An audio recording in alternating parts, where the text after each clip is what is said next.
You walked into Costco for three things: paper towels, chicken, maybe coffee. 40 minutes later, your cart looks like you are preparing for a small emergency. Your receipt is way bigger than expected, and the weirdest part is, every item still feels like a bargain. That is the strange genius of Costco. It can save you money on many things you buy regularly, while quietly making you spend more than you planned. And the hidden cost starts with one sentence that sounds responsible. But it is cheaper per unit. That sentence is not wrong, it is just incomplete. Because the real question is not whether Costco is cheap. The real question is whether you needed that much. But the biggest cost may not appear on the receipt at all. Costco's business model is built around a real promise: give members low prices, sell huge volume, and earn loyalty through the membership. In its 2025 annual report, Costco said it made about $269.9 billion in net sales, and about $5.3 billion from membership fees. That matters because Costco is not usually trying to make each item feel luxurious. It is trying to make the entire trip feel efficient, valuable, and hard to beat. But once you pay to enter the system, the math changes in your head. Gold Star costs $65 per year. Executive costs $130 total and offers a 2% reward on qualifying purchases, capped at $1,250 annually. That does not mean executive membership is bad. For heavy users, it can make sense. But it creates a quiet challenge. Now every trip feels like a chance to earn back the fee. The reward also changes how spending feels. Normally, spending money feels like money leaving. But when a purchase earns something back, even a small amount, spending can feel more like progress. That is useful if you are already going to buy the item. It is dangerous if the reward becomes one more reason to add something extra. You are not just shopping anymore. You are proving the membership was worth it. And Costco is very good at making that feel easy. At the end of fiscal 2025, Costco reported renewal rates of 92.3% in the US and Canada and 89.8% worldwide. That is not an accident. A membership business works when people keep coming back. And the more often you come back, the more chances there are for a smart buy to become an extra buy. Now comes the second part of the system: the warehouse itself. Costco said it carries less than 4,000 active items per warehouse in its core warehouse business, far fewer than many broadline retailers. It also says many consumable products are sold only in case, carton, or multi-pack quantities.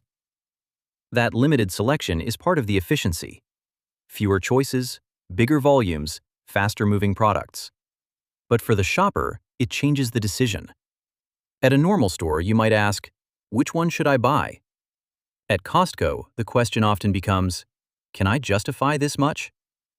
That is a very different question, because Costco often removes the smallest version of the decision. You are not choosing one small bottle. You are choosing the giant version or nothing. That can be wonderfully efficient. It can also turn a normal purchase into a commitment. And once the unit price looks good, your brain starts helping the purchase defend itself.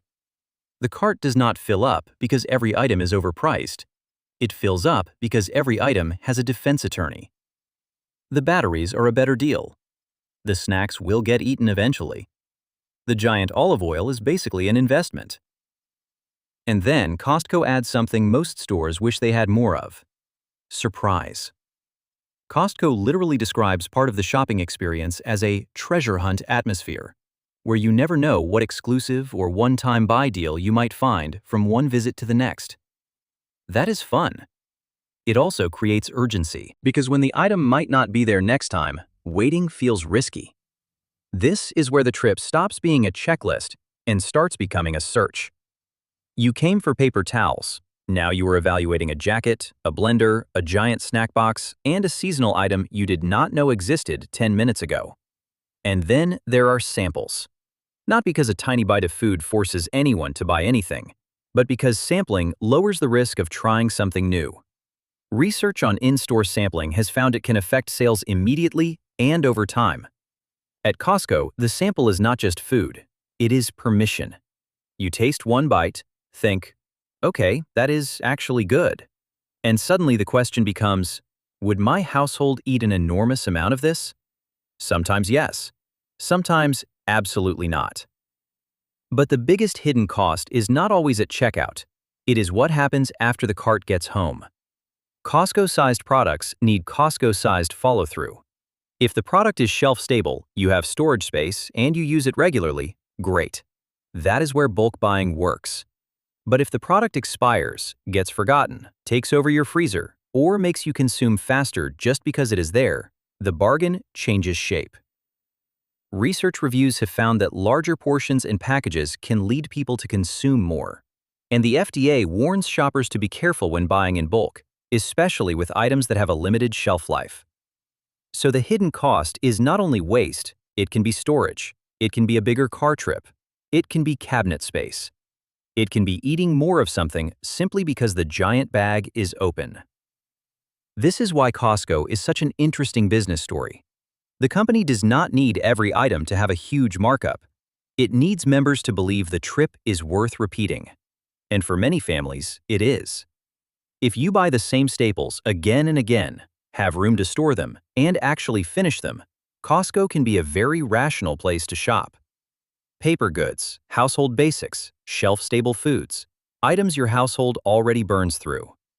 Those are the easy cases. The dangerous cases are different. The hidden cost appears when the word deal starts replacing the word need. When the membership fee makes another trip feel responsible. When the reward makes spending feel like earning. When the unit price gets smaller, but the total quantity gets bigger. So here is the test. Before the next Costco trip, do not ask only, is this cheaper? Ask, would I still buy this amount if there were no membership, no reward, and no fear that it disappears next week? Because a real saving is not the item you admire in the cart, it is the item you actually use after you get home. That question does not ruin Costco. It makes Costco clearer. The giant pack might still be a smart buy. The treasure hunt item might still be worth it. The membership might still pay for itself. But now the bargain has to pass the real test. Not how much do I save per unit, but how much will I actually use? Costco does not make everything expensive. It makes buying more feel responsible. And sometimes that is exactly how a bargain becomes a bigger bill.